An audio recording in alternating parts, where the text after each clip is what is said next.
have always thought in the back of my mind, beer and onions. Do I have to spell it out?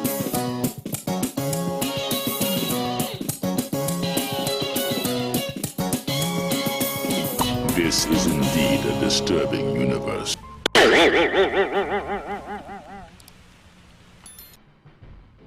Hello, greetings, and welcome. Welcome to the Stereo 999 YouTube channel. I am your host, the artist formerly known as Stereo Steve. And what's gonna happen in this episode? Bunch of stuff. I'm still going through those questions, you know, and I got another birthday record to unbox and probably play a little guitar. You know, the same stuff I always do on this. But this is Editing Steve, you know, and I thought I would stick my head out of the dark room and reflect the orb into my glasses and just contemplate the agonizing reappraisal, you know, because this past week we had a lot of ups and downs. Had a lot of ups and downs in my mental state, you know, and so I'm going through the agonizing reappraisal as you know, what am I going to see in this footage? It's just going to be me talking about records, you know. It's not going to be brain surgery, but yeah. I don't know. Am I going to use this for am I even going to use this? I don't know. Shit. Film some more.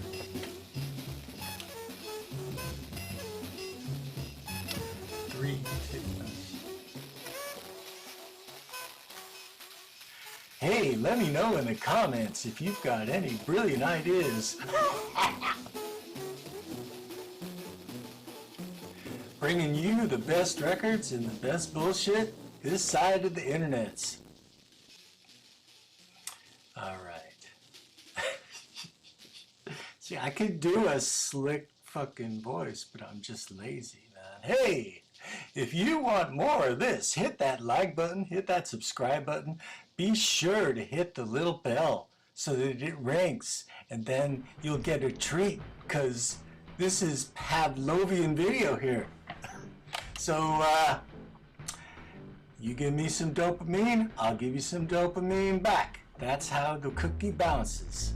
So be sure to let me know in the comments if there's a band, artist, genre, label, or something that you want me to talk about in a future video.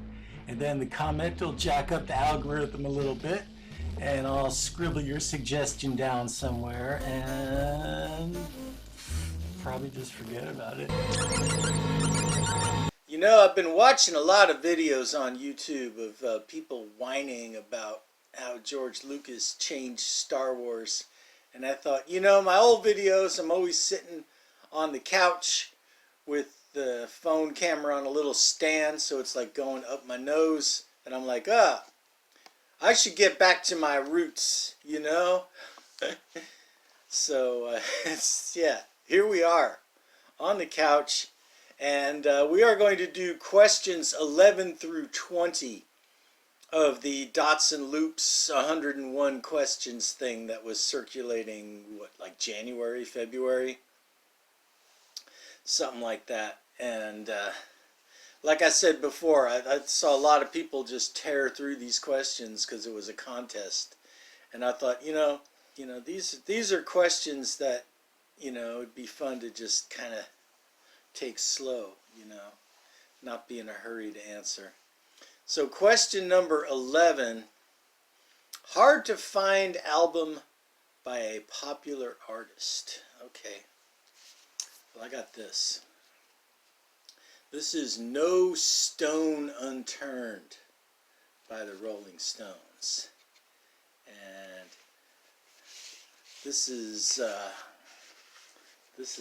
one of my major scores from back in the day. It's a red vinyl Japanese pressing. And what No Stone Unturned is a collection of B-sides. Get it? See what they did there? Very cool collection. And relatively hard to find compared to like some girls, I guess. Most common record in your collection. And I've pulled out Michael Jackson Thriller and shown it a few times just to kind of be funny. But you know what was in the Guinness Book of World Records as the biggest selling of all time for a while was Carole King Tapestry. So this is an unusual pressing that I found in a thrift store. This is a UK reissue. It says on the back, you know, A&M Records London. So instead of the old label, so it's got this sleeve with other albums you can buy. And then it's on this really neat A&M label. And no gatefold. So yeah. The two records that thematically are furthest apart in your collection. And I'm going to just, no-brainer, just go with God, the Devil, Hell, Heaven. This is Joy is Like the Rain by the Medical Mission Sisters from Philadelphia, a religious society who care for the sick in the great need areas of the world. But yeah, I went to Catholic school. I played guitar in one of those kind of church folk choirs, and we covered songs off of this album. So yeah, singing nuns who feed the poor around the world. What would be the polar opposite of that? How about rich rock stars that love Satan so much that they strum their guitar with an upside down cross? Yes, this is Show No Mercy by Slayer, their first album. And they're just kind of going all out, you know. Instead of side 1 and 2, it's side 6 and side 66. And look at these guys. Record that makes you want to puke. Vomit Launch, because that's what puking is all about. Vomit Launch was a mid to late 80s post-punk band out of Chico, California. My old band did a couple of shows with them, and it was a lot of fun. But this is their first record, Not Even Pretty, by Vomit Launch. Horrible pressing. Well, a few videos ago, I was gifted this Black Marshmallows record. And when I took the plastic off and went to play it, it's warped. It's got this, I don't know if you can see it here, but there's a warp in this record that just makes the needle jump off, and I wasn't even able to listen to this. Nice sounding record. This is beyond nice sounding. This is amazing sounding, and this is another thing in my past that I remember, and I feel kind of guilty. Long story short, somebody came up to me with a stack of records they wanted me to look at, and I was kind of busy doing something else, and I was kind of being a jerk, and I was looking through, crap. And then I came upon this Crosby, Stills, Nash & Young So Far, and I looked at it a little more closely, And it's a Japanese pressing, and it is unbelievable the quality of this. Because if you know Japanese pressings, that's why they're desirable. I mean, there's no Obi, but help me, Obi-Wan Kenobi. Let's see. Best inner sleeve. All right. This is another one of the best albums of the 90s. Yola Tango. I Can Hear the Heart Beating is one. And this is my old copy of it.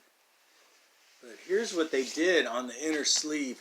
They were kind of making fun of the old other albums you can buy inner sleeves that were common.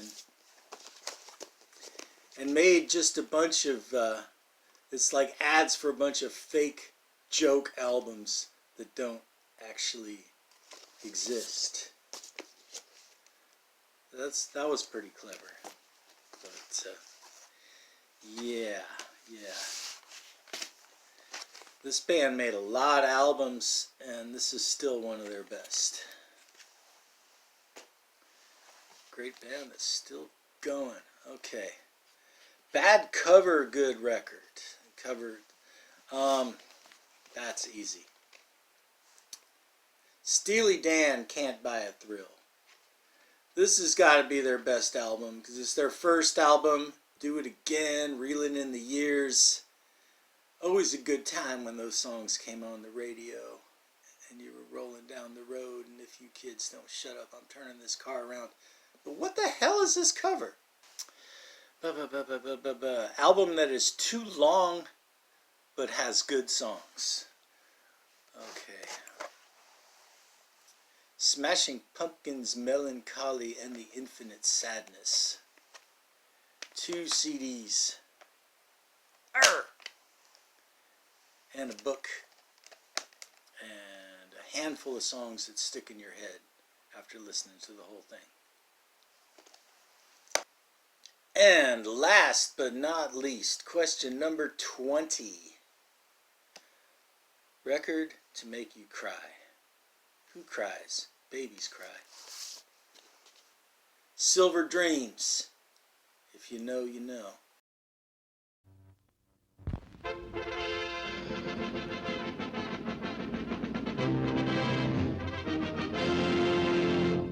Oh yeah, that's just fine. Come on, boys. Just one more time.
You've taken the drug again. I had to. The effect is wearing down. Are you all right? For what I have to do, yes. Come on. All right, how do you want it? Just point it at me. I know this has got a bright light, but okay, well, we got another birthday record. This one I actually more or less know what it is because my friend got it for me on Discogs, and it arrived, and I am going to unbox this sucker. Alright, so let's see. Ow! Let's see. Oh. Nice bubble wrap, and it's real bubble wrap that you can pop. It's not that hipster unpoppable bubble wrap. Okay, so I had this record in the past when I was a kid. This was one of the first jazz records I ever had, but I had just the homeless record with no cover. So this is the exclusive World Jazz Series. I still got the shrink wrap. I'm amazed. This is from 1959. So this piece of plastic is that old. I had a cool 5th grade teacher who loaned me some albums. And I was looking for Dave Brubeck Time Out. Couldn't find it, but I found this. I don't remember where I found it. Oh my God. Look at how clean this is. This is in good shape. This is what they call it. 6-eye Columbia, because it has the 6 eyes on it. And this has Blue Rondo a la Turk on it, along with Duke Ellington, Dizzy Gillespie, Jerry Mulligan, Louis Armstrong. Really nice collection of music. And this record was made to advertise a car, to advertise the Studebaker Lark. I don't know if you bought the car and got the record as a prize, or whether it was just to advertise the cool music that you would cruise around to in this car. I'm not sure. I know there were those Goodyear tire Christmas albums, because my parents had those when I was a kid. But anyway, thank you. The sign of superiority from Studebaker. For example, a stronger, better-built chassis, larger wheels, disc brakes, the finest in the world. All 3 choices just part of the thousands of decisions which make the Studebaker Lark the most carefully thought-out car ever built. This competing car's wheel is smaller. If it goes into a rut like this, there you'll sit. But the Lark's larger wheel not only goes through that same rut easily, it gives you 13% more tire life as well. Yes, this seal of superiority means everything in your new Lark is chosen with your comfort, safety, and your dollar in mind. Which is why smart people who want a car, choose the Lark. Compact? It's too luxurious. Big car? It's far too convenient. It can only be called the Lark. At your Studebaker dealers now. Look for this symbol of decisions made with you in mind in the automotive and many other fields as well. For it's the sign of superiority from Studebaker. It's the full moon. You know what that means? It means all the fools are out. Alright, let's see. What compact discs have I listened to lately? Well, first of all, rest in peace, Wayne Shorter. Rest in peace, David Lindley. The Ruddles. Yeah, around the time the Beatles anthology came out, the Ruddles put out Archaeology. Which, if you don't know, the Ruddles were a spoof band that spoofed the Beatles. Had Neil Innes from Bonzo Dog Band, Ricky Fittar from The Flames and the Beach Boys, and Eric Idle, and some Monty Python people and Saturday Night Live people. Hilarious TV special. But yeah, the second Ruddles album. The songs aren't as funny as the first album, but they're good, catchy songs. Heavyweight 2, Blood and Fire. This is a brilliant compilation of reggae and dub. Ernest Ranglin, reggae guitarist. But this is kind of a departure. He's doing African music. He's not really doing reggae on this album. And it's really good. Pell Mell, Star City, kind of instrumental. I don't know if you'd call them post-rock, because it's kind of before post-rock. You usually see their album Interstate that was on Geffen. This one's on Matador. It's even better. And it's not on Spotify. Yeah, Simon & Garfunkel, you know. If you haven't listened to Simon & Garfunkel lately, I mean, listen to like the production on songs like The Boxer and those harmonies. You know, it's good stuff. This is a San Francisco blues label, Blind Pig. This is like a sampler compilation of their stuff. It's got, you know, Otis Rush, Buddy Guy, Junior Wells, James Cotton. Blind Pig. Sonny Simmons. He was a lesser known jazz great. He played with Eric Dolphy, like on the Alan Douglas sessions, like Music Matador and Iron Man. I think he did some stuff for ESP, but this is an album he did in '94 with his son on drums. Kind of three-piece band, really good. Best of Nina Simone. I was deficient in Nina Simone in my collection, but this covers a lot of essential tracks, such as Mississippi Goddamn, I Put a Spell on You. Yeah, wonderful stuff. And John Lee Hooker. And this is 1965 to 1974, so this is later stuff, where most of the compilations of John Lee Hooker are earlier stuff. But this is good. It's got tracks from hard to find great albums like Endless Boogie and Free Beer and Chicken. It serves you right to suffer. Alright, that's my video. Be sure to smash the like button and leave a comment and subscribe and all that.